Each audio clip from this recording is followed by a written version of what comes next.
हे पार्थ, जो अयुक्त है उसमें सद्गुरु के प्रति आस्तिक भाव अर्थात ब्रह्म भाव नहीं होता।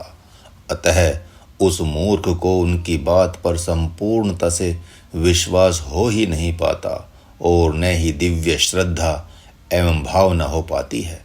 अतः श्रद्धा एवं भावना के अभाव में साधना तो हो ही नहीं पाती। ऐसी स्थिति में वैसे नराधम को जब यहाँ ही अर्थात इस लोक में शांति नहीं है तो परलोक में क्या शांति मिलेगी। अयुक्त उसे कहते हैं जो ब्रह्म में स्थित नहीं है। चलो, ब्रह्म में स्थित नहीं है तो योग में स्थित है, उसे भी युक्त कहते हैं। परंतु जो योग में भी स्थित नहीं है उसे तो अयुक्त ही कहते हैं। चलो, जो योग में स्थित नहीं है तो गुरु योग में स्थित होना चाहिए, क्योंकि उसे भी युक्त कहेंगे और युक्त कहते हैं। लेकिन गुरु योग में भी स्थित नहीं है, फिर तो उसे अयुक्त ही कहते हैं और उसी को नास्तिक भी कहा जाता है। उस नास्तिक को आध्यात्मिक बुद्धि प्राप्त नहीं होती, इसी कारण उसे भगवत भाव की प्राप्ति भी नहीं होती। भगवत भाव तो छोड़ो, उसे सद्भाव भी प्राप्त नहीं होता, बल्कि उसे तो दुर्भाव ही प्राप्त होता है। उसे जब जहाँ देखा जाता है, जिस अवसर पर देखा जाता है, उसके अंग प्रत्यंग से दुर्भावना बरसती रहती है। उस मूढ़ मना को कभी शांति नहीं मिल सकती।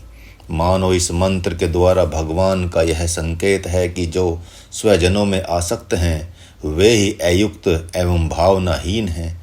जो भगवत भक्ति से विमुख हैं वे ही अयुक्त हैं। जिनका चित्त अति संकुचित हो गया है, जिनके हृदय में मैं और मेरे का वास है, तू एवं तेरे का वास है, उसमें भक्त भगवान तथा सद्गुरु का वास कैसे हो सकता है। अर्जुन भी कुछ कम नहीं है। वे मन ही मन सोच रहे हैं कि चलिए, मैं तो आपकी बात नहीं मान रहा हूँ, क्योंकि जब समझ में आए तभी तो मानूं। किंतु आपने कब किसकी बात मानी है।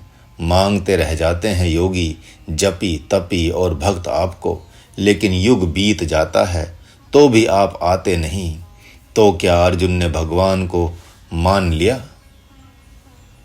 लगता तो ऐसा ही है। भीतर में भगवत भाव प्रकट हो रहा है। जब मूर्छित बालक की चेतना पल भर के लिए आती है और वह माँ को पहचान लेता है तो वही बात बड़ी मानी जाती है। ऐसी स्थिति महात्मा अर्जुन की हो गई है। ये भगवान हैं ऐसा हृदय में इनके आ तो बहुत बार गया है, किंतु माया की ऐसी मार पड़ रही है कि कुछ का कुछ दिखने में और बोलने में आ रहा है। अयुक्तों में न बुद्धि होती है न भावना होती है, तो होता क्या है। लोभई ओढ़न लोभई डासन, सिसनो दर पर जमपुर त्रास न, काहू की जो सुनही बड़ाई, श्वास ले ही जनु जूड़ी आई। जब काहू के देखही विपति, सुखी भय मानहु जग निरपति। स्वार्थ रत परिवार विरोधी, लपट काम लोभ अति क्रोधी। इतना तुम जान लो कि जैसे नाविक के प्रमाद या अकुशलता के चलते वायु उसकी नाव को विपरीत दिशा की ओर लेकर चली जाती है, वैसे ही विषय को ही चाहने वाली इंद्रियों में से मन जिस इंद्रिय के साथ रहता है वही इंद्रिय उस अयुक्त पुरुष की बुद्धि का हरण कर लेती है। अतः ए महाबाहो, जिस पुरुष की इंद्रियों के विषय से भली भांति रोक ली गई हैं उसी की बुद्धि स्थिर है। साधकों को सावधान कर रहे हैं भगवान यहाँ पर। मानो वे कह रहे हैं कि आप प्रमादी क्यों बन रहे हैं। शरीर रूपी नौका को आप इस भवसागर में अपने अनुसार ले जा सकते हैं। हाँ, आवश्यकता है आप अपने मन को इंद्रिय तथा इंद्रियों के विषय से संकल्प बल द्वारा उदासीन कर दें। इतना आप जान लें कि न चाहते हुए भी आपका हर पग संकल्प से ही गमन कर रहा है। जब ऐसा है तो फिर आप संकल्प क्यों नहीं करते कि हे मन, अब मैं तुम्हें विषय नहीं बनने दूंगा, तुम्हें निर्विषयी बनाकर मानूंगा, क्योंकि निर्विषयता तुम्हारा सहज स्वरूप है। तुम निर्विकार आत्मा ही हो। निर्दोष आत्मा ही हो। अतः तुम भी अपने स्वरूप में स्थित होने की कामना क्यों नहीं करते हो, ताकि मुझे तुम्हें बलपूर्वक न रोकना पड़े। मैंने तो अपने आप को सद्गुरु के कहने मात्र से ही जान लिया कि शुद्ध साक्षी चेतन आत्मा हूँ। अब तुम्हारी बारी है कि तुम मेरे कहने से अपने आप को शुद्ध साक्षी चेतन आत्मा मान लो। अब भगवान अब साधकों को और भी सावधान करते हुए आगे कहते हैं, जानते हो पार्थ, जो संपूर्ण भूतों की रात्रि है, उस रात्रि में संयमी पुरुष जागता है, और जिसमें संपूर्ण भूत जागते रहते हैं उसमें संयमी पुरुष सोता रहता है। मानो भगवान कह रहे हैं कि हे पार्थ, संयमी पुरुषों की अहम ब्रह्मास्मि रूप अनुभूति ही विषयी पुरुषों के लिए रात्रि के समान है, जिसकी तरफ से वे सदा सर्वदा उदासीन बने रहते हैं। ठीक इसके विपरीत स्थित प्रज्ञ पुरुष उन विषयी पुरुषों के मैं और तू, मेरा एवं तेरा रूप माया में रात्रि से सर्वथा उदासीन रहते हैं। ए महाबाहो, इस रहस्य को न जानने के कारण ही मुझ ब्रह्म रूप दिन को ही ये विपक्षी वीर रात्रि मानकर सो रहे हैं, मेरी तरफ देख नहीं पा रहे हैं। इन्हें नींद आ गई है। ये तो मात्र मानुष रात्रि, देव रात्रि, असुर रात्रि में ही रहने जागने वाले हैं। काम ही इनका दिन है, क्रोध ही इनका दिन है, लोभ ही इनका दिन है, राग द्वेष छल कपट पाखंड ही इनका दिन है, जिसमें ये जागते रहते हैं। लेकिन ठीक इसके विपरीत जो संत जन हैं, वे माया में विकार रूपी रात्रि में सोते रहते हैं, अर्थात उदासीन रहते हैं। यह मोह में रात्रि भीतर भी है, बाहर भी है। मैं शरीर हूँ और यह मेरा है। यही भीतर बाहर की रात्रि है, जिसमें संत प्रवेश ही नहीं करते। हे पार्थ, तुम पांचों अर्थात पांडव तो इस मोहमयी रात्रि से सदा उदासीन रहते आए हो, सदा से सजग रहते आए हो। आज कैसी थकान हो गई कि तुम इस माया में रात्रि में सोना चाहते थे। तामस रात्रि, राजस रात्रि एवं सात्विक रात्रि, ये 3 प्रकार की रात्रियां होती हैं। इस सात्विक रात्रि में ही महाराज युधिष्ठिर के पक्ष से युद्ध की कामना से आए हुए ये सारे महारथी वीर जाग रहे हैं। इससे सिद्ध होता है कि तुम लोगों की विजय सुनिश्चित है। दैवी प्रकृति वाले पुरुष सात्विक रात्रि में अर्थात शुभ रात्रि में जागते हैं और आसुरी प्रकृति वाले अशुभ रात्रि में जागते हैं। इस प्रकार कोई शुभ में जागता है तो कोई अशुभ में जागता है। अब युद्ध की तरफ देखें कि भगवान का व्यंग बाण कहाँ किस पर चोट कर रहा है। मानो प्रभु कह रहे हैं कि माँ गांधारी शुभ रात्रि में जागी, आंखें बंद कर उस पर काली पट्टी बांध ली। माँ अनुसुईया की नकल की है। लगता है भगवान ने अब माँ गांधारी पर आक्षेप किया है। संजय अति सावधान होते हैं। प्रभु ने इस मंत्र के द्वारा बहुतों पर लक्ष्य साधा है। अंधे धृतराष्ट्र के लिए माँ गांधारी को पितामह ने मांगा, किंतु उसका भाई शकुनी उसे देना नहीं चाहता था। लेकिन वह तो शुभ रात्रि में जाग रही थी, इसलिए सर्वप्रथम उसने अपनी आंखों पर काली पट्टी बांध ली, क्योंकि उसने सोचा कि अंधे में सुंदरता होने पर भी सहज ही कुरूपता होती है। आंखें अपने आप में संपूर्ण सौंदर्य की जननी हैं। कहीं पराया पुरुष न याद आ जाए, भीतर में मोह न आ जाए। अतः आंखों पर पट्टी बांधे हुए ही पितामह भीष्म के पास उसने आकर कहा था कि पितामह, भाई और पिता के मना करने पर भी मैं अपने मौलिक अधिकार का त्याग नहीं कर सकती। आप जैसा जितेंद्रिय पुरुष मुझे मांगने आ गया है। अतः हे महाभाग, चलें। वे धृतराष्ट्र तो अंधे ही हैं। यदि आप हिजड़े के लिए भी मुझे मांगते तो आप जैसे याचक की झोली में मैं आती। हे पार्थ, शुभ रात्रि में जागने वाली उस माँ गांधारी ने जब देखा कि यह अर्थात धृतराष्ट्र तो बाहर से ही नहीं भीतर से भी अंधा है, तो फिर उसे अर्थात गांधारी को आंखों से पट्टी खोल देनी चाहिए थी और धृतराष्ट्र तथा अपने लिए मेरा दर्शन करना चाहिए था। ऐसा नियम है पार्थ कि जब स्वामी सो रहा होता है तो उसका दास बाहर से जागता है। यदि माता पिता अंधे हैं तो पुत्र जागता है, पति अंधा है तो धर्म पत्नी जागती है। जब ब्रह्मचारी सोता है तो सद्गुरु जागता है। जिस मैं शरीर हूँ इस मोह रूपी रात्रि में सब जागते हैं। उसमें महापुरुष सोता है अर्थात उसकी अवहेलना कर देता है। माँ गांधारी ने शुभ रात्रि में जागने का प्रयास तो बहुत किया किंतु जाग नहीं पाई। पति देवता होता है, इस देव भाव को ही धारण किए रहने से वह माँ इस शुभ रात्रि में जागती रह गई और उस माँ से उसके जीवन का यही सबसे बड़ा अपराध बन गया। इसी एक अपराध के कारण से यह जानते हुए भी कि ये द्वारिकाधीश ही साक्षात नारायण हैं, तो भी अपनी भौतिक आंखों से भी मुझे देखने का प्रयत्न नहीं किया। पतिव्रत धर्म में अन्य पुरुषों को नहीं देखा जाता, पर ब्रह्म को तो देखा ही जाता है। इस एक अपराध के कारण से ही वह भगवती माँ गांधारी मेरे पर चिढ़ जाएंगी, जो मेरे प्रति महद बुद्धि रखती हैं। जैसा कि आज तुम मेरे पर चिढ़ गए हो, तुम भी मेरे प्रति कम महद बुद्धि नहीं रखते थे। आज के पूर्व तुमने जगत से आंखें बंद कर ली थी, तब तुझे मैं ही दिखाई पड़ रहा था, और अब जब तुमने आंखें खोल ली स्वजनों के लिए तो मैं दिखना बंद हो गया। इसलिए उठो हे महावीर, उठो और अपने बाणों से मोहरूपी रात्रि में सोए हुए इन महारथियों को सदा सर्वदा के लिए जगाकर स्वर्ग और नरक की यात्रा के लिए भेज दो। या निशा सर्वभूतानाम, सुना होगा आप लोगों ने। जागू जागू जीव जड़, जो है जग जामिनी। कभी कभी गुरु सो जाते हैं और उत्तम शिष्य जगा देता है।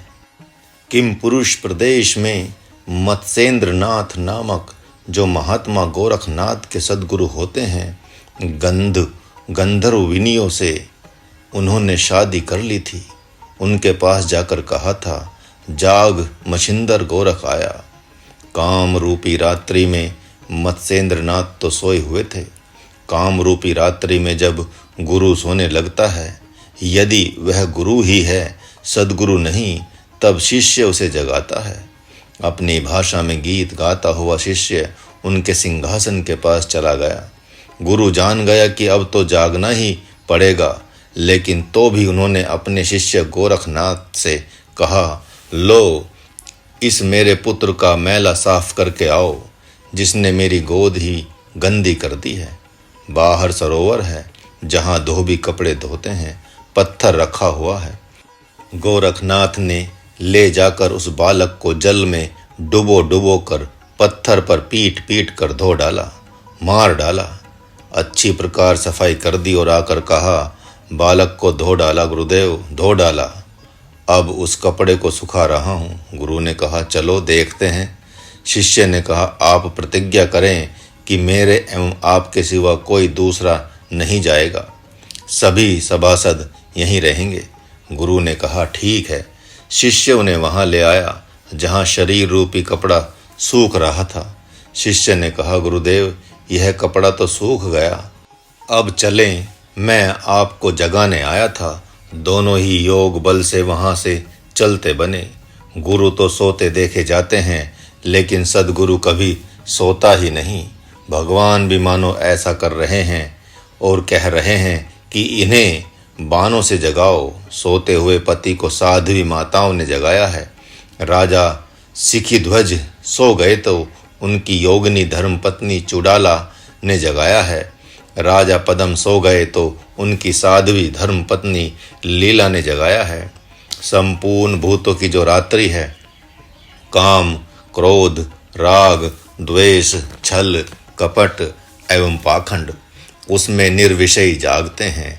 वे जागते जागते ब्रह्म के लिए जागरण करने लगते हैं। वे वहाँ सजग अति सजग होते हैं। वह अति सजगता ही उनका जागरण है। वे जाग कर ब्रह्म मुहूर्त में संध्या करते हैं। सद्गुरु ही ब्रह्म मुहूर्त हैं। उसी की अध्यक्षता में वे अहम ब्रह्मास्मि रूप संध्या करते हैं। जीव जगत जिस रात्रि में जाग रहा है वहां से ब्रह्मचारी भाग खड़े होते हैं। जहां बहुत से लोग सो रहे हैं वहां कोई जाग नहीं पाएगा। ये सारे के सारे लोग सो रहे हैं। ये इंद्रियों के सेवक हैं। इंद्रियों की ही ये आत्मा है और इंद्रियां ही इनकी आत्मा है। विषय ही इनकी आत्मा है। ऐसे विषय पुरुष सोने को ही जागना समझ रहे हैं। सोते हुए विषय पुरुषों में से, विषय जीवों में से मुझे निकालना चाहिए, ऐसा निर्णय करके जहाँ सदा सर्वदा जागता रह सकता है वह ब्रह्मचारी वैसे आत्मज्ञानी की शरण में चला जाता है। सत्यकाम, आरुणि, उपमन्यु, शबरी, मीरा ये सभी सोए हुए विषयी पुरुषों का विरोध करते हुए आ गए। जहाँ संत ब्रह्म में जाग रहे हैं उस भूमि में प्रवेश कर जाते हैं। जागते हुए के पास कोई सो नहीं सकता। जहाँ सब जागते हैं वहाँ संयमी पुरुष संयम से भी नहीं सो सकता, शील संकोच से भी नहीं सो सकता। जिस ममता, मोह एवं विषय वासना में रात्रि रूपी शैया पर सारा जगत जागता है, वहीं संयमी उस ममता रूपी शैया पर सोता रहता है। और जिस ब्रह्म रूपी रात्रि में सब सोते हैं उसमें वह आत्म जिज्ञासु जागता है। जगत में जितने भी संत हैं वे ही ब्रह्म रात्रि हैं। वहीं पर साधक जागकर विश्राम लेता है। वहाँ जाना ही विश्राम प्राप्त करना है। वह संत ही ब्रह्म मुहूर्त है। मानुष रात्रि, देव रात्रि, प्रेत रात्रि, ब्रह्म रात्रि, इन 4 प्रकार की रात्रियों को तो आप जानते ही हैं। शाम 6 बजे से 9 बजे तक मानुष रात्रि कहलाती है। रात्रि 9 बजे से 12 बजे तक देव रात्रि कहलाती है। रात्रि 12 बजे से 3 बजे तक प्रेत रात्रि कहलाती है। रात्रि 3 बजे से भोर 6 बजे तक ब्रह्म रात्रि कहलाती है। वैसे ही दिन का भी गणित कर लेना चाहिए। साधक इन सारी ब्रह्म रात्रियों को एक कर देता है। अष्टांग योगी शाम को ब्रह्म मुहूर्त से ध्यान प्रारंभ करता है और सवेरे तक करता है। वहीं ज्ञान योगी भोर में 3 बजे उठ खड़ा होता है और स्नान शौच करने के उपरांत बाह्य पवित्रता से संपन्न होकर 4 बजे ब्रह्म मुहूर्त में बैठ जाता है। अब उस ब्रह्म रात्रि को आगे बढ़ाता है। 1 महीने बाद 5 बजे तक, दूसरे महीने में 6 बजे तक, तीसरे महीने में 7 बजे तक, चौथे महीने में 8 बजे तक, 5वें महीने में 9 बजे तक, छठे महीने में 10 बजे तक, 7वें महीने में 11 बजे तक। इस प्रकार क्रमानुसार महीने में 1-1 घंटा संयम करता हुआ रात्रि 8 बजे 10 बजे तक ध्यान चिंतन कर लेता है। शरीर पर जब शासन कर लेता है तब इंद्रियों पर और मन बुद्धि पर शासन और प्रशासन करने का उसको अधिकार प्राप्त हो जाता है। जब शरीर पर वह शासन करता है तब इंद्रियों पर अनुशासन करने की क्षमता आ जाती है। इंद्रियों पर जब अनुशासन करने की क्षमता आ जाती है तब अंततः इंद्रियों पर अर्थात मन, बुद्धि, चित्त, अहंकार पर प्रशासन का अधिकार उसे प्राप्त हो जाता है। इस प्रकार प्रशासन का मूल होता है वह या निशा सर्वभूता नाम। जब संपूर्ण भूतों की मानुष रात्रि अर्थात 6 बजे से 9 बजे तक लोग खाते पीते जागते समय बिताकर 9 बजे रात्रि को शैया पर चले जाते हैं, तब साधक ब्रह्म रात्रि अर्थात शाम की संध्या में बैठ जाने के कारण से ब्रह्म रात्रि को आगे बढ़ाते हुए मानुष रात्रि को अपने में विलीन कर लेता है। ब्रह्म रात्रि में बैठ जाने के कारण वह जब तक बैठा रहता है तब तक ब्रह्म रात्रि ही कही जाती है। इस प्रकार ब्रह्म रात्रि में मानुष रात्रि, पुनः मानुष रात्रि में देवरात्रि, देवरात्रि में प्रेत रात्रि तथा प्रेत रात्रि में पुनः ब्रह्म रात्रि को विलीन कर देता है, एकाकार कर देता है। इस प्रकार संपूर्ण रात्रि ब्रह्म रात्रि ही हो जाती है। कर्म कांड की भी यही परंपरा है। यदि दिन में 12 बजे से किसी ने यज्ञशाला में प्रवेश किया और शाम तक यज्ञ पूरा नहीं हुआ तो फिर रात्रि में किए जाने वाले यज्ञ का दोष उन्हें नहीं लगेगा। क्यों? क्योंकि अभिजीत मुहूर्त में बैठा है, 12 बजे दिन में यज्ञ में बैठा है। अतः मानुष रात्रि में तथा देव रात्रि में भी वह यज्ञ करेगा। और आश्चर्य की बात तब होती है जब वह प्रेत रात्रि में भी यज्ञ करता रह जाता है। इस प्रकार अभिजीत मुहूर्त में प्रारंभ किया हुआ देव यज्ञ भी दिन रात अखंड कर सकता है।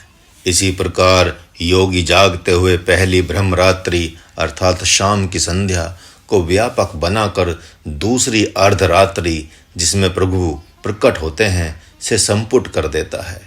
इन दोनों का योग कर देता है, दोनों रात्रियां एक कर देता है और आगे बढ़ता है। एक एक महीने में एक एक घंटे आगे बढ़ता हुआ फिर वह प्रातः के ब्रह्म मुहूर्त को संध्या के ब्रह्म मुहूर्त में विलीन कर देता है। इस प्रकार चारों रात्रियों को एक कर देता है अर्थात ब्रह्म रात्रि बना देता है। इस प्रकार ब्रह्म रात्रि में शाम से सवेरे तक बैठने वाला एक आसन से साधक मानुष रात्रि, देव रात्रि तथा प्रेत रात्रि को ब्रह्म रात्रि ही बना देता है। वैसे ही ब्रह्म रात्रि में शाम से सवेरे तक बैठने वाला एक आसन में साधक एक संकल्प को प्राप्त कर लेता है, सवेरे उठता है और जो संकल्प करता है वही होता है।